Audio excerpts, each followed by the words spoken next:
کی جو صفائی شروع ہوتی ہے سب سے پہلے پیٹ سے. انٹیریئر سب سے زیادہ صاف ہونا چاہیے. اس میں سب سے پہلے اسلام نے حکم دیا کلو من الطیبات، اے ایمان والو گندی چیزیں مت کھاؤ. آپ نیٹ کلین روزانہ تیزاب سے ڈیٹول سے نہاتے ہو، کھا گند رہے ہو. دنیا تو صاف ستھرا کہے گی کیونکہ دنیا میں گند کھانے والے کو گندا سمجھا جاتا ہی نہیں ہے. اسلام آپ کو صاف ستھرا قرار نہیں دے. سب سے پہلے اسلام نے فوکس کیا آپ کے پیٹ میں کیا اترنا چاہیے. میرا بیان سمجھ میں آ رہا ہے کہ نہیں آ رہا؟ میں کمپیئر کر رہا ہوں اس جو 1400 سال پہلے محمد صلی اللہ علیہ وسلم دین لے کر آئے اور آج دنیا میں جو کرائٹیریا اور معیار ہے تو کمپیئر کر رہا ہوں. یار وہ 1400 سال پرانا زیادہ اچھا ہے کیونکہ آج دنیا میں صفائی میں اندر کیا ڈال رہے ہیں اس کا تو کوئی ہے ہی نہیں، اس کا تو کوئی سسٹم ہی نہیں ہے. محمد صلی اللہ علیہ وسلم نے جو صفائی کا نظام پیش کیا، اصل میں ہم لوگ یہ دیکھ رہے ہوتے ہیں کہ اگر اسلام سچا ہے تو مسلمان اتنے میلے کیوں ہیں، یہ بڑا مسئلہ ہوتا ہے. یہاں جب نوجوان آتے ہیں نا وہ کہتے ہیں ادھر کراچی میں گٹر کے ڈھکن نہیں ہے، گٹر ابل رہے ہیں اور ادھر ایک چرسی پڑا ہوا ہے اور ادھر دوست ہمارا ایک جاننے والا تھا وہ نہاتا ہی نہیں تھا. اللہ نے اس کو پتہ نہیں اتنا اسٹیمنا دیا تھا، صرف عید پہ نہاتا تھا. اس کے بارے میں اس سے گلے نہیں ملتا تھا، میں تھوڑا سا دور ہی رہتا تھا. یار اتنا بھی امیون سسٹم بڑھا کے ہم نے کیا تو جس کا امیون سسٹم ہم نے بوسٹ کرنا ہوتا تھا نا اس کو بھیج دیتے تھے گلے ملوانے. اب دیکھتا ہوں مفتی خالد صاحب اس کا کیا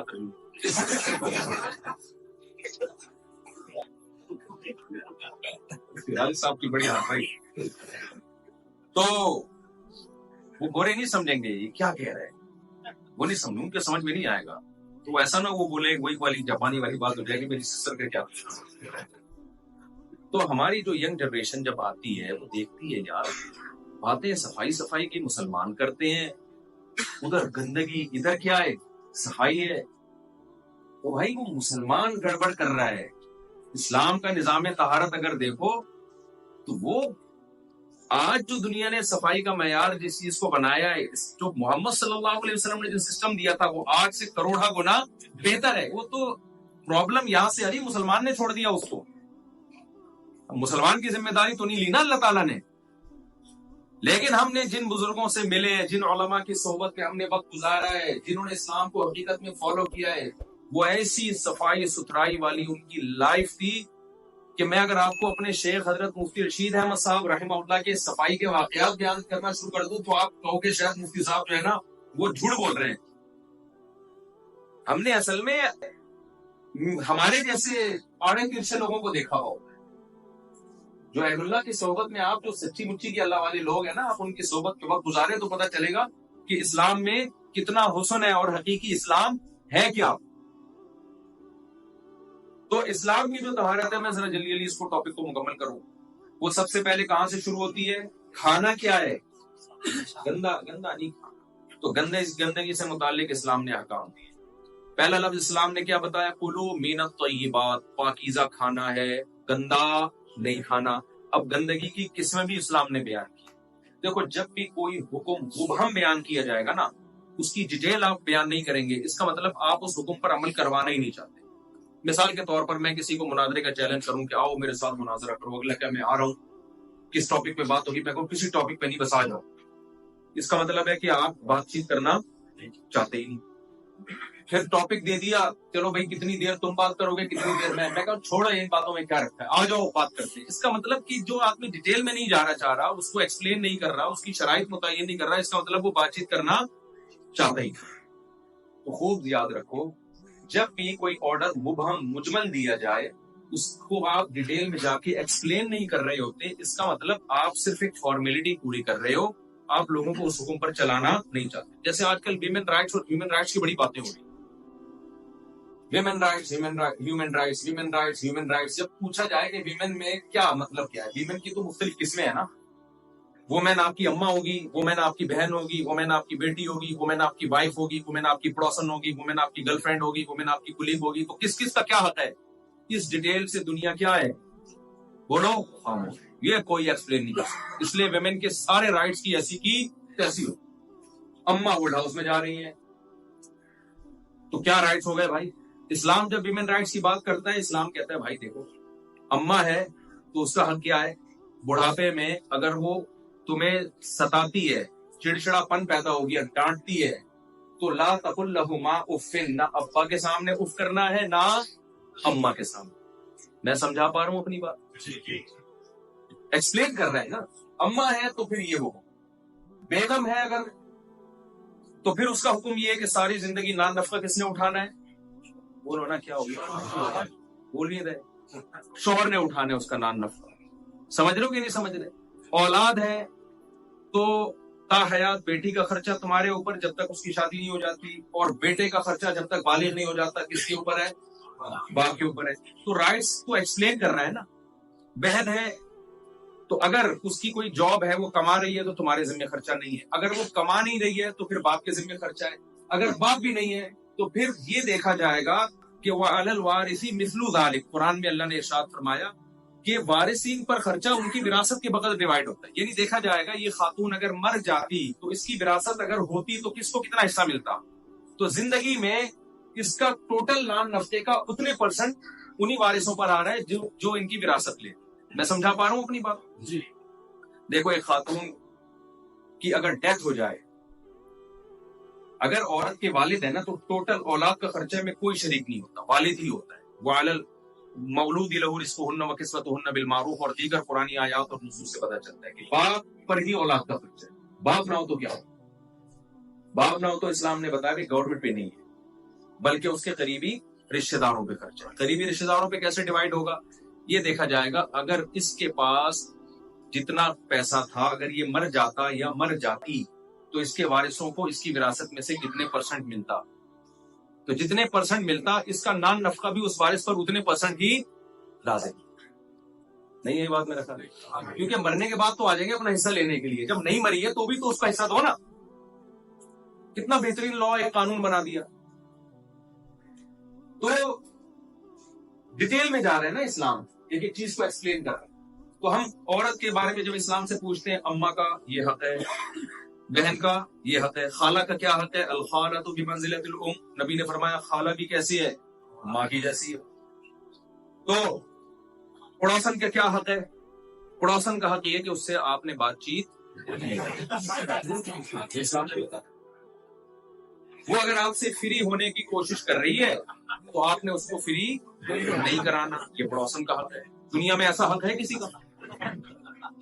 آپ کہہ سکتے ہیں یہ کیسی ناانصافی ہے؟ بھائی یہ ناانصافی اس لیے ہے کہ پڑوسن سے آپ جان چھڑائیں گے تو وہ ٹائم کس کو دیں گے؟ آپ اپنی بیگم. اسلام اس کے حقوق کا عالم بتا ہے، اس کے حقوق کا تحفظ کر رہا ہے. جو تمہاری وائف ہے وہ تو ایک ڈپریشن کی گولی آتی ہے، پتہ نہیں بلین 5 بولتے ہیں اس کو، کیا بولتے ہیں؟ بلین 5. میں ڈپریشن کی گولیاں الحمدللہ نہیں کھاتا، حالانکہ میں نے ڈپریشن کے اتنے خاندانی قسم کے انتظام کیے ہوئے ہیں آپ کی سوچ. دیکھو جو ہمارا سیکولر اور لبرل طبقہ ہے نا، یہی اسلام کی خوبی آپ اس سے انداز کریں. تو قرآن نے کیا کہا؟ کلوا من الطیبات. اسلام نے صرف صفائی کی مبہم بات نہیں کی، اسلام نے ایک ایک چیز پہ ڈیٹیل میں جا کے ہمیں بتایا. سب سے پہلے بتایا کھانا کیا ہے؟ پاک. پھر پاکی کی قسمیں اللہ نے بیان کر. ایک گندگی وہ ہوتی ہے جو دیکھنے میں گندگی نظر آتی ہے، جس کو انسان فوراً فیل کر لیتا ہے، جیسے گندگی پڑی ہوئی ہے، اسمیل آ رہی ہے اس میں سے، وہ بھی کیا ہے؟ حرام کر دیا اس کو. سمجھ میں آ رہی ہے بات؟ دوسرا اسلام نے کیا کہا؟ کچھ جانور ایسے ہیں جو گندے ہیں، وہ انسانوں کے کھانے کی چیزیں نہیں. خنزیر ہے، کتا ہے، بلی ہے، بھیڑی ہے، جتنے بھی درندوں کی قسمیں، کیڑے مکوڑے. اب لوگ پروٹین کے لیے کیڑے بھی کھا رہے ہوتے ہیں. آپ کیڑے کھا رہے ہو یار، آپ کتے بلی کھا رہے ہو اور آپ کہو کہ میں صاف ستھرا ہوں. یہ زبانی دعویٰ ہے، آپ صفائی کے معیار پہ نہیں اترتے. اسلام نے کہا کہ کھانا پاکیزہ چیزیں، پھر پاکیزہ چیزوں کو ایکسپلین کر دیا. حلال جانور کھا سکتے ہو، حرام جانور نہیں کھا سکتے. پھر حلال جانور میں بھی اسلام نے آپ کو بتایا مردار نہیں کھا سکتے، جو اپنی موت مر گیا ہو. کوئی جانور مر گیا، آپ نے اٹھا کے کباب بنا کے کھا لیا اس کو، یہ نہ، یہ انسانوں کے کھانے کی چیز بولو، اس کو ذبح کرنا ہے تاکہ اس کا گندا خون اس کی باڈی سے نکل جائے. خون گندی چیز ہے، کپڑوں پہ لگ جائے تو نماز نہیں ہوتی. احناف کے نزدیک جسم سے نکلنے سے وضو بھی ٹوٹ جاتا ہے، اس امام شافعی کے نزدیک نہیں ٹوٹتا، لیکن اس پر اتفاق ہے کہ کپڑوں پہ لگ جائے گا تو نماز بولو نہیں ہو۔ اس گندی چیز کو آپ حلق میں کیسے اتارو گے بھائی؟ اسلام نے کہا کہ جب جانور تم نے کھانا ہے تو کیا کرنا ہے؟ ذبح کرنا ہے۔ اتنی صفائی ہے دنیا کی کسی مذہب؟ اسلام نے جو صفائی کا نظام پیش کیا ہے اتنا خاندانی ہے کہ اب تک دنیا اس کا آلٹرنیٹ نہیں ڈھونڈ سکتی۔ تو میں عرض کر رہا تھا کہ جانور میں بھی اللہ نے ہمیں بتایا کہ حلال کیا ہے اور حرام کیا، کیونکہ پیٹ میں کیا چیز ڈالنی ہے؟ صاف پاکیزہ چیزیں۔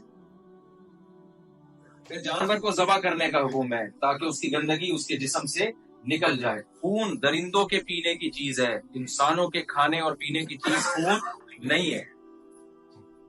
پھر اللہ نے یہ بھی حکم دیا کہ جانور ذبح کرتے ہوئے اس پہ اللہ کا نام لو۔ اس میں بہت ساری حکمتیں، اس کا اصل مقصد ہے عقیدہ توحید کو زندہ رکھنا۔ مشرکین بتوں کے نام پہ جانور ذبح کیا کرتے تھے، لیکن اس میں ایک بہت بڑی حکمت یہ بھی ہے کہ یہ جو جانور ہے نا، ہمیں کوئی حق نہیں ہے کہ ہم اپنی غذائیت کے لیے ان سے زندگی کا حق چھین لیں۔ جو لوگ خدا کے منکر ہیں وہ کس بیس پہ جانور کو کاٹ کے کھاتے ہیں بھائی جب اتفاق سے پیدا ہوئے ہیں تو جتنا حق آپ کو زندہ رہنے کا ہے اتنا ہی بولو نا اس کو بھی زندہ رہنے۔ ہم جانور پہ اللہ کا نام لیتے ہیں، اس میں ایک حکمت یہ بھی ہے، یہ بتانے کے لیے کہ اگر اللہ کی طرف سے پرمیشن نہ ہوتی تو ہم ان جانوروں کو کھانے ہمارے لیے حلال نہ ہو۔ جس نے بنایا ہے اس نے ہمارے لیے ان جانوروں کو حلال کیا ہے، لہٰذا اس کا نام لیں گے۔ جب آپ ان غیر مسلم کنٹریز میں آتے ہیں نا تو حلال و حرام کی فکر بہت سے لوگ چھوڑ دیتے ہیں، یہ جائز نہیں ہے آپ کے لیے۔ اور یاد رکھیں یہ مشین کا جو ذبیحہ ہے یہ حلال نہیں ہے۔ اللہ نے حکم دیا لا تأکلوا مما لم یذکر اسم اللہ علیہ، جس جانور پر اللہ کا نام نہ لیا جائے وہ مت کھاؤ۔ آپ کہہ سکتے ہیں مشین بھی تو اللہ کا نام لے رہی ہے۔ قرآن نے ہمارے لیے 3 قسم کی قوموں کے ذبح کردہ کھانے کو حلال قرار دیا ہے، ایک مسلمان، ایک یہودی اور ایک عیسائی، جو اپنے مذہب پر کو فالو کرتے ہوں۔ آج کل بہت سارے کرسچن ایسے ہیں جو ایتھیسٹ ہو چکے ہیں، ملحد ہو چکے ہیں، ان کی بات نہیں ہوئی۔ جو واقعی حضرت عیسیٰ علیہ السلام کو اللہ کا نبی مانتے ہیں اس کے ذبیحے کو اللہ نے حلال قرار دیا ہے۔ ان 3 مذہبوں کے علاوہ کسی کے ذبح کردے کو اللہ نے حلال قرار نہیں دیا۔ تو مشین کا کوئی مذہب ہوتا ہے؟ بولو بھائی کیا ہو گیا؟ مشین کا تھوڑی کوئی مذہب ہوتا ہے۔ وہ اللہ نے اس کی بھی شرط لگائی ہے کہ جو پیغمبروں کو مانتے ہوں، آسمانی کتابوں کو کسی بھی درجے میں مانتے ہوں۔